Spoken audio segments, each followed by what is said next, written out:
Вітаю, дарагія сябры. Адразу не магу не пахваліцца, што мы зможам упершыню накіроўваемся на літаратурны фестываль восенню за восі у музеі сядзібе Міцкевічаў, што пад Баранавічамі.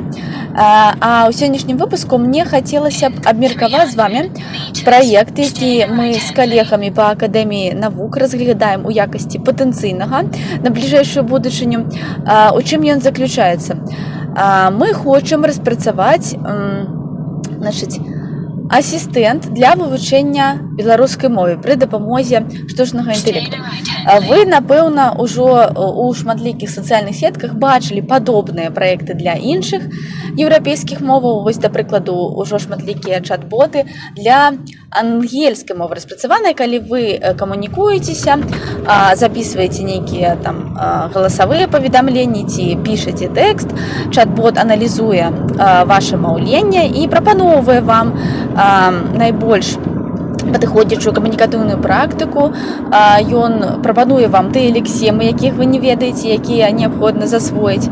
Дык вось, мне здаецца, гэта было б вельмі добра для беларусаў, якія толькі пачынаюць засвойваць беларускую мову, у якіх першая мова не беларуская, і каб гэта ўсё улічваў вось гэта штучны асістэнт, штучны настаўнік.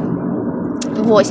Таксама для замежнікаў, мне здаецца, якія цікавяцца беларускай мовай, было б неблага. Аднак я вельмі хачу запытацца вашага меркавання. Ці лічыце вы такі праект, па-першае, рэалістычным, вось, для распрацоўкі, бо для таго, каб асістэнт ведаў беларускую мову лепш, чым сам навучэнец, трэба навучыцца на проста агромным датасеце.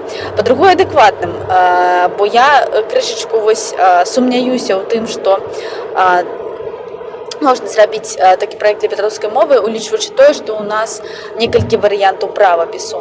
Ну і трэцяе, за патрабаваным. Вось асабіста вы, да прыкладу, ці карысталіся б такой праграмай, ці ведаеце вы людзей, якія б зацікавіліся такой праграмай, карысталіся рэгулярна, паляпшаючы свой узровень беларускай мовы.